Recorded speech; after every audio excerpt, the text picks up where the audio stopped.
Think beyond a degree. Build real impact. Shape your future with an MBA. From IILM University. अमेरिकी राष्ट्रपति Donald Trump America first से कहीं आगे जाकर big America बनाने की तैयारी में जुट गए हैं। ऐसा इसलिए लग रहा है क्योंकि ट्रंप ने 2025 में जब से दूसरा कार्यकाल संभाला है तभी से वो ग्रीनलैंड, वेनेजुएला और कनाडा पर कब्जे या नियंत्रण की बात कर रहे हैं। ट्रंप अमेरिका की विस्तारवादी नीति को बढ़ावा दे रहे हैं। मौजूदा वक्त में दुनिया में सबसे बड़ा क्षेत्रफल रूस का है, वहीं उसके बाद चीन का एरिया आता है। अमेरिका अगर कनाडा, वेनेजुएला और ग्रीनलैंड को मिला ले तो उसका कुल एरिया 2,28,89,811 वर्ग किलोमीटर हो जाएगा, जो दुनिया में सबसे बड़ा होगा। 4 जुलाई 1767 को ब्रिटेन से आज़ाद होने के बाद अमेरिका बीते 200 साल से अपनी विस्तारवादी नीति को बढ़ा रहा है, चाहे वो सैन्य ताकत के दम पर हो या दूसरे देशों के क्षेत्रों को पैसों के दम पर खरीदना हो या फिर बलपूर्वक कब्जा करना। इन्हीं नीतियों को चलते कभी 13 राज्यों वाला अमेरिका अब 50 राज्यों वाला देश बन गया है। अभी भी उसकी ये नीति जारी है।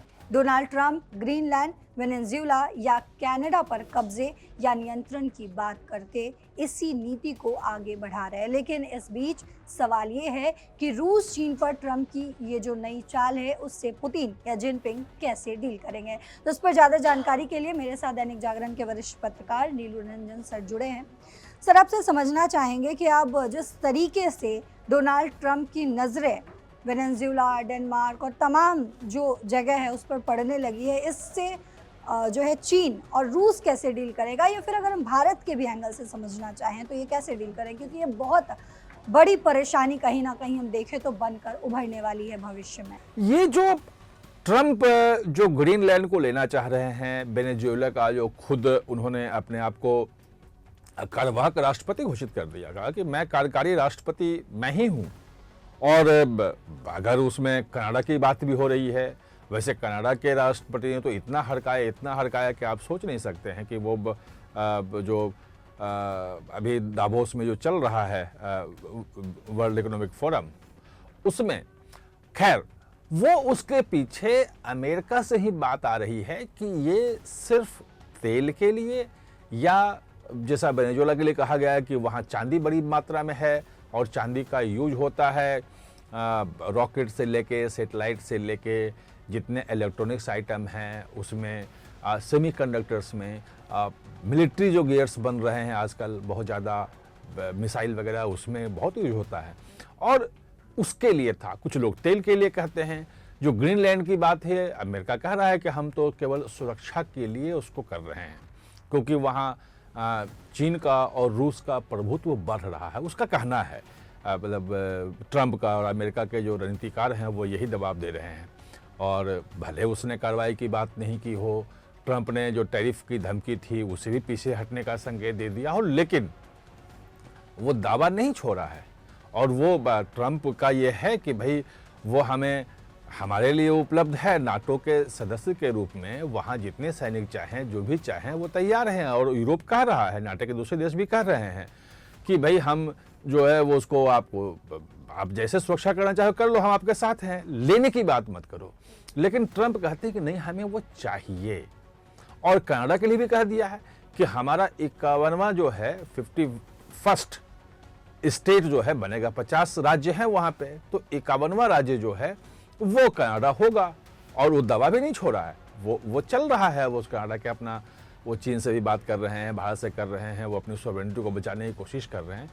इसके पीछे जो कुल मिलाकर के जो बात आ रही है कि सिर्फ ये जो आप देख रहे हो कि तेल है और रेयर अर्थ मिनरल्स है, चांदी है, सिर्फ ये नहीं है। दरअसल अमेरिका को ग्रेट बनाने की बात भले ट्रंप कर रहे हों, लेकिन ग्रेट से ज़्यादा अमेरिका को बिग बनाने की कोशिश कर रहे हैं। बिग मतलब ये डॉलर टर्म नहीं, तो सबसे दुनिया का सबसे अमीर देश है ही, लगभग $30 ट्रिलियन की उसकी इकोनॉमी है, तो बहुत बड़ा देश है। मतलब भारत की तो 4.2 है लगभग $1 ट्रिलियन की।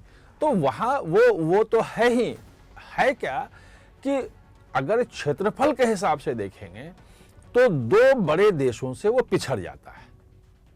मतलब उतना बड़ा नहीं है, वो क्षेत्रफल में कम है, जनसंख्या में भी कम है, लेकिन क्षेत्रफल में भी कम है।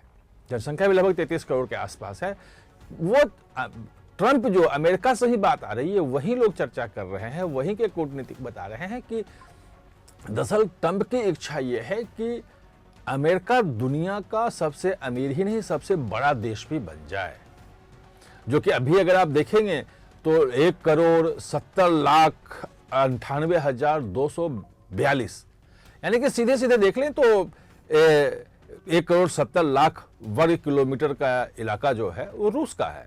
रूस की जनसंख्या कम है क्योंकि उसको पूरा ऊपर में जो साइबेरिया का इलाका है वो सब उसमें कुछ नहीं है, बर्फ ही बर्फ होता है, तो इलाका बहुत बड़ा है रूस के पास। सबसे बड़ा जो है वो देश अगर देखेंगे क्षेत्रफल के हिसाब से तो रूस है।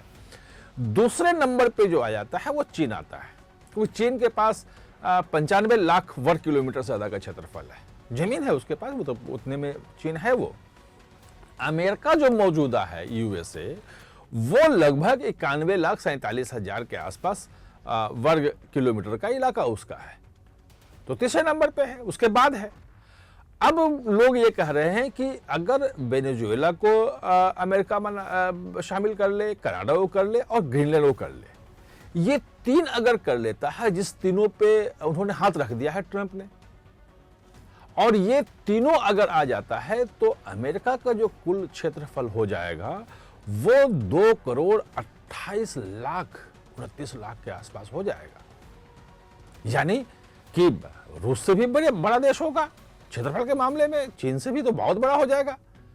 तो ये पूरी की पूरी जो एक अमेरिका से ही बात आ रही है कि इसके पीछे कहीं ना कहीं जो ग्रेट बनाने की बात है अमेरिका को, कि मेक अमेरिका ग्रेट अगेन, वो उसके बजाय मेक अमेरिका बिग, वो उनका जो है वो ज़्यादा उस पर जोर है।